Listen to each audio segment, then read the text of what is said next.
செய்வினை நம்ம செயல்களின் வினை தான் செய்வினை. என்ன சொல்கிறாங்க அப்படின்னு சொன்னால், எனக்கு யாரோ வந்துட்டு ஏதோ ஒன்று செஞ்சுட்டாங்க அப்படின்னு சொல்லுவாங்க.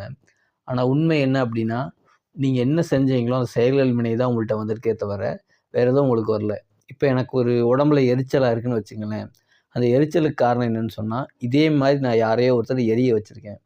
என் உடம்புல ஏதோ ஒரு சிரமங்கள் ஏற்படுது அப்படின்னு சொன்னால், இதே போன்ற சிரமம் நான் யாருக்கோ ஏற்படுத்திட்டேன்.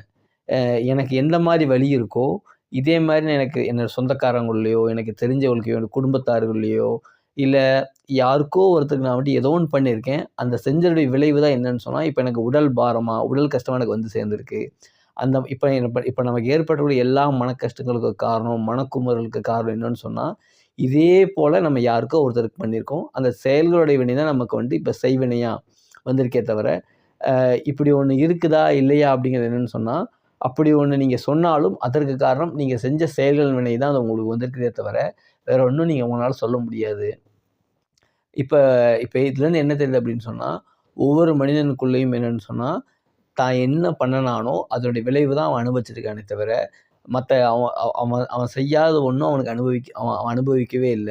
மனிதன் தன்னோட கரங்களால தான் எல்லாத்தையும் தன்னை தேடிக்கிட்டான். அவன் அவன் அனுபவிக்கக்கூடிய எல்லா கஷ்டங்களும், எல்லா சிரமங்களும் என்னன்னு சொன்னா, அவன் அவன் அவனுக்காக பண்ணிக்கிட்டது தான். இப்ப எடுத்துக்காட்டுக்கு வந்துட்டு என்னன்னா, அ நமக்கு வந்து உடம்புல வந்து ஒரு பாரமா இருக்குன்னு வச்சுங்களேன். உடம்பு ரொம்ப பாரமா இருக்கு. இப்ப வந்து என்ன தெரியுது அப்படின்னு சொன்னா, நம்ம யாருக்கோ பாரமா இருக்கிறோம். அதனுடைய வெளிப்பாடு என்னன்னு சொன்னா, நமக்கு பாரமா தெரியுது. நம்முடைய மனம் எப்படி இருக்கோ, அதனுடைய வெளிப்பாடு தான் என்னவா இருக்குன்னு சொன்னா, நமக்கு மத்தவங்கள்ட்ட இருந்து வெளிப்படும். நமக்கும் அவங்கள்ட்ட இருந்து வெளிப்படக்கூடியதா இருக்கு. அப்ப முடிஞ்ச அளவுக்கு நம்ம என்னன்னு சொன்னா, ஒருத்தர் ஒரு வேலை சொல்றோம். நம்மளால முடியல, உதவி செய்யுங்கன்னு சொல்றோம். அப்ப அந்த உதவி செய்யுங்கன்னு சொல்லும்போது, அவர்னாலயும் அந்த வேலை கஷ்டம் தான். ஆனாலும் அவர் அந்த வேலைய செஞ்சு குடுப்பாரு. ஏன்னா கட்டாயத்தின் பேர்லயோ, இல்ல உங்க மேல உள்ள பிரியத்தின் பேர்லயோ, இல்ல ஒரு பொறுப்புணர்வுலயோ, இல்ல ஒரு ஏதோ ஒரு காரணம் இருக்கும். அதே சமயம் என்னவா இருக்கணும் அப்படின்னு சொன்னா, உங்களுடைய மனதுல அவர்ட்ட நீங்க ஹெல்ப் கேட்குறீங்க பார்த்தீங்களா? அந்த ஹெல்ப் கேட்கும்போது இவருக்கு செய்யணுமேன்னு நெனச்சு அவரு மனசுல நெனைக்கிறாரு பார்த்தீங்களா? அந்த அவரு செஞ்சுருவாரு. அந்த நெனைக்கிற அளவுக்கு நீங்க அவங்கள கஷ்டப்படுத்திறாதீங்க. அதேபோல ஒருத்தர்ட்ட போய் ஒரு ரூ. 100 பணம் கேட்குறோம். ரூ. 100 குடுங்கன்னு கேட்கும்போது, அவர் குடுக்குறார், குடுக்கல 2வது. குடுக்கும்போது இவரு குடுக்கணுமேன்னு சொல்லி மனச கஷ்டப்படுத்திறீங்க பார்த்தீங்களா? அப்ப இதுலருந்து என்ன தெரியுதுன்னு சொன்னா, நம்முடைய நாவாலயோ, நம்முடைய கரங்களாலேயோ, நம்முடைய உள்ளத்தாலேயோ, இன்னொன்னு சொன்னா யாரையோ ஒருத்தர் சிரமம் ஏற்படுத்திறோம். இப்ப மனதால அப்படிங்கும்போது என்னன்னு சொன்னா, அவன் நம்மளை பத்தி தப்பாவே நெனச்சிருக்க மாட்டான். நம்ம மனசுல வந்து ஓடிட்டே இருக்கும். அப்ப மனதளவுல நம்ம அவர தவறா நெனச்சுட்டோம். அப்ப என்னன்னா நம்ம எண்ணத்துடைய வெளிப்பாடு தான் என்னன்னு சொன்னா, நமக்கு உடம்புல பிரச்சனைகள் ஏற்படுதே தவிர வேற எதுவும் கிடையாது. இப்ப எடுத்துக்காட்டுக்கு வந்துட்டு ஒரு 2 பேர் இருக்காங்க. இந்த நபர் அந்த நபர பத்தி சொல்றாரு. ஆனா உண்மையாவே அந்த நபர் அப்படி கிடையாது. அவர பத்தி அவர் தவறா நினைக்கிறார் அப்படிங்கும்போது, அவர் என்னென்ன தவறுகள்லாம் செஞ்சாரோ, அந்த தவறுகளுடைய பிரதிபலிப்பு இவருக்கு ஏற்படும். அதேபோல வந்துட்டு என்னன்னு சொன்னா, அவரு தவறா எண்றாரு பார்த்தீங்களா? அது எண்ணத்துக்குள்ளாடி பாவமும் அவருக்கு ஏற்படக்கூடியதா இருக்கு. அவருடைய கெட்டதெல்லாம் இவருக்கு வந்துரும். ஏன் அப்படின்னு சொன்னா, அந்த எண்ணத்திற்கு அவர் பிரதிபலிப்பு இருக்கு. அந்த தவறான சிந்தனைக்கு அவ்வளோ பிரதிபலிப்பு இருக்கு. இப்ப நம்ம சிந்தனை அப்படிங்கிறது என்னன்னு சொன்னா, இப்ப தவறான முறையில போயிட்டுருக்கு. இந்த சிந்தனை அப்படிங்கிறது நல்ல விஷயத்தின் பக்கம் போகணும். அந்த எண்ணங்கள் என்னன்னா பரிசுத்தமாக இருக்கணும். அப்ப செய்வினை அப்படிங்கிறது என்னன்னா, நம்ம ஏற்கனவே செஞ்ச செயல்கள் வினை தான் நமக்கு வந்துதே தவிர, இப்போ ஒருத்தருக்கு ஒரு நோய் வந்துச்சுன்னு வச்சுங்களேன், அவருடைய பெருமை அவர் விடணும். அப்பதான் அந்த நோய் போகும். 2வது பொறாமை விடணும். இது 2யும் விடுற வரைக்கும் அவருடைய நோய் நல்லாகாது. அவருடைய நோய்க்கு வந்ததுக்கு காரணம் என்னன்னு சொன்னா, இந்த பெருமையும், பொறாமையும் தான்.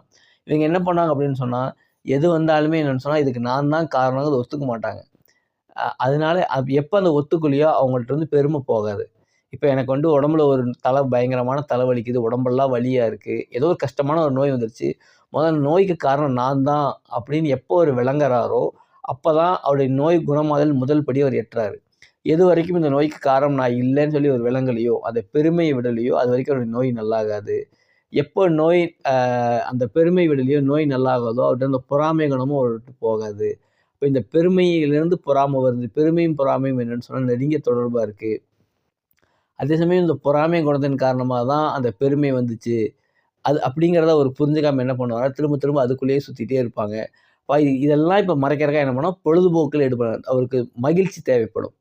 இன்பம் தேவைப்படும். அப்ப என்ன பண்ணுவாரு அப்டின்னா, இதெல்லாம் மறைக்கிறதுக்காக பொழுதுபோக்குல ஈடுபடுவாரு. மத்தவங்கள பத்தி பேசுவாரு. தவறான விஷயங்கள பார்ப்பாரு. தவறான விஷயங்கள கேட்பாரு. இப்படி போயிரும். இந்த செயல்கள் வினையும் திரும்ப திரும்ப அவர வந்து சுத்திக்கிட்டே இருக்கும். அப்ப கடைசியா எப்போ வரைக்கும் இவரு தன்ன தானே ஒத்துக்கலையோ, இந்த தப்புக்கு நான் தான் காரணம் ஒத்துக்கலையோ என்ன பண்ணுவார் அப்படின்னா, மத்தவங்க மேல பழி போட்டுட்டு, தன் மேல இல்லாம நெனச்சுட்டு பெருமையிலே வாழ்ந்துட்டு இருப்பாரு. அதெல்லாம் மறைக்கிறதுக்கு என்னன்னு சொன்னா, பொழுதுபோக்குல ஈடுபட்டுன்னா, திரும்ப தன்னோட செயல்களின் காரணமா அந்த வினைகள சம்பாதிச்சுக்கிட்டே இருப்பாரு. கடைசி வரைக்கும் சுழண்டுட்டே இருப்பாங்க. அவர் நோயாளியாவே இருப்பாரு. அவர்கள்ட்ட ஒண்ணே ஒண்ணு கிடைக்கும். புலம்பலை தவிர வேற ஒன்றும் அவர்ட்ட கிடைக்கவே கிடைக்காது. எப்ப பார்த்தாலும் புலம்பிட்டே இருப்பாங்க. என்னன்னு சொன்னா பேசிக்கிட்டே இருப்பாங்க. அவங்களுடைய மனது என்னன்னு சொன்னா, ஒரு நிம்மதியற்ற நிலையில, அந்த எரிச்சல், அந்த உடம்புல எரிச்சலோட அவங்க வாழவும் மாட்டாங்க, சாகவும் மாட்டாங்க. அது அப்படி ஒரு எரிச்சலா இருக்கும். இப்ப இந்த செயல்களுக்கு காரணம் நான் தான்னு சொல்லி எப்ப பெருமை விடுறீங்களோ, அந்த பெருமை எப்ப விடுறீங்களோ, அப்போ வந்து உங்களுக்குள்ள பொறுமை வரும். எப்போ பொறாமை விடுறீங்களோ, அப்போ உங்களுக்கு வந்து பொறுமை வரும். எப்போ பொறுமை வருதோ, அப்போ நீங்க இறைவனோட இறை குணங்களோட நீங்க சேர்றீங்க. எப்ப இறை குணங்களோட நீங்க சேர்றீங்களோ, அப்பன்னா உங்களுக்கு நிம்மதி, அமைதி ஏற்படும். எப்ப நிம்மதி, அமைதி ஏற்படுமோ, நோய் வந்து குணமாக ஆரம்பிக்கும். எல்லா செயல்களின் வினைகளும் குணமாக ஆரம்பிக்கும். அப்ப எல்லா செயலும் காரணம் வந்துட்டு, அந்த வினைகளுக்கு காரணம் நான் தான். அத புரிஞ்சுட்டு, பெருமை விட்டேன்னு சொன்னா, எல்லா நோய்களிலிருந்தும், எல்லா வினைகளிலிருந்தும் வெளிய வந்துரலாம்.